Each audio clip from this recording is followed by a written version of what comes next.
अबनपुर क्षेत्र स्थित मां मातंगी दिव्य धाम के पीठाधीश्वर डॉक्टर प्रेमासाई जी महाराज को व्हाट्सएप के माध्यम से जान से मारने की गंभीर धमकी मिलने का मामला सामने आया है। इस संबंध में उन्होंने थाना अबनपुर में लिखित आवेदन देकर आरोपी के खिलाफ कड़ी कानूनी कार्रवाई और स्वयं व अपने परिवार की सुरक्षा की मांग की है। प्राप्त जानकारी के अनुसार डॉक्टर प्रेमासाई महाराज धर्म, समाज, लव जिहाद, धर्मांतरण जैसे मुद्दों पर लगातार मंचों के माध्यम से प्रवचन देते रहे हैं। उनके द्वारा समय समय पर हिंदू एकता शोभा यात्रा, हिंदू जगाओ शोभा यात्रा एवं दिव्य दरबार जैसे बड़े आयोजनों का भी आयोजन किया जाता है, जिनमें हजारों की संख्या में श्रद्धालु शामिल होते हैं। आवेदन में उल्लेख किया गया है कि दिनांक 10 अप्रैल 2026 को दोपहर करीब 12:40 बजे जब वे अपने परिवार के साथ केरल में निजी यात्रा पर थे, उसी दौरान उनके व्हाट्सएप नंबर पर एक अज्ञात व्यक्ति द्वारा लगातार अश्लील गाली गलौज करते हुए जान से मारने की धमकी दी गई। आरोपी ने न केवल उन्हें बल्कि उनके पूरे परिवार को खत्म करने की भी धमकी दी। बताया जा रहा है कि संबंधित मोबाइल नंबर की जांच करने पर वो जम्मू कश्मीर क्षेत्र का प्रतीत हो रहा है और ट्रू कॉलर पर हिलाल बानी नाम प्रदर्शित हो रहा है। पीड़ित ने यह भी बताया कि पूर्व में भी उन्हें प्रत्यक्ष एवं अप्रत्यक्ष रूप से धमकियां मिलती रही हैं, जिससे उनकी सुरक्षा को लेकर चिंता और बढ़ गई है। डॉक्टर प्रेमासाई महाराज ने अपने आवेदन में कहा है कि इस प्रकार की धमकियों को गंभीरता से लेते हुए समय रहते कार्रवाई आवश्यक है, ताकि किसी भी संभावित अप्रिय घटना को रोका जा सके। उन्होंने प्रशासन से मांग की है कि आरोपी की जल्द पहचान कर उसके खिलाफ कठोर वैधानिक कार्रवाई की जाए तथा उन्हें, उनके परिवार और धाम से जुड़े श्रद्धालुओं को पर्याप्त सुरक्षा उपलब्ध कराई जाए। पुलिस ने आवेदन प्राप्त होने की पुष्टि करते हुए मामले की जांच शुरू करने की बात कही है। मैं 29 तारीख को परिवार के साथ निजी यात्रा पर केरल में था। केरल के लिए रवाना हुआ था अबनपुर से, और इसी दौरान 10 अप्रैल को मुझे एक व्हाट्सएप पर धमकी भरा मैसेज आता है, जिसमें कहा जाता है कि प्रेमासाई तू मरने वाला है, मैं तेरी मौत बोल रहा हूँ, मैं तुझे मारने वाला हूँ, तुझे कोई बचा नहीं सकता, तेरे परिवार को भी ख़त्म कर दूंगा तेरे साथ।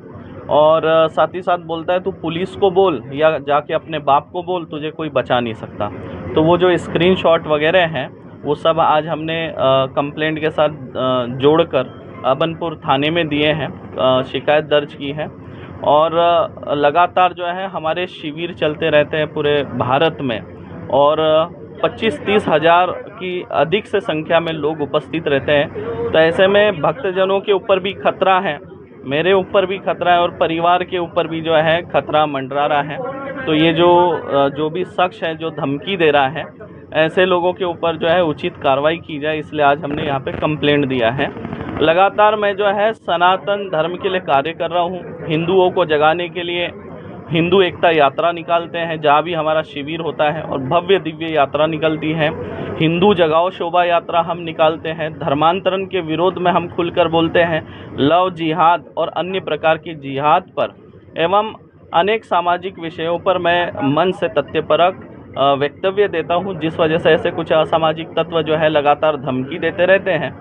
और धमकी इसके पहले भी आई है, और इसके पहले एक बार देशी कट्टा लेकर धाम में भी एक व्यक्ति घुस गया था, और उस समय हमने शिकायत भी की थी, लेकिन पुलिस ने उसके ऊपर उचित कार्रवाई न करते हुए उसे छोड़ दिया था। उसके साथ जो देशी कट्टा था उसको भी बरामद नहीं किया और उसको छोड़ दिया गया था। उस समय एक ऐसी घटना बिरेजर थाने में घटित हुई थी।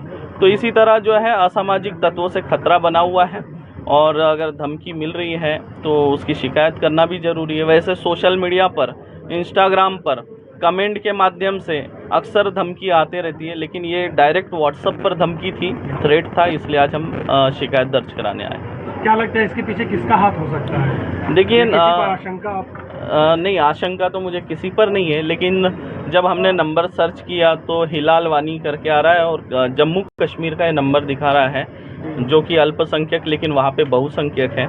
और अब वो पता नहीं नंबर किसके नाम पे, वो तो जांच में पता चलेगा आगे। आपने पहले भी इससे पहले शिकायत की थी इस मामले की, या पहले आपको धमकी दी गई थी? नहीं, इसके पहले तो धमकी आती थी, कमेंट के माध्यम से आती थी, लेकिन हम इग्नोर करते थे।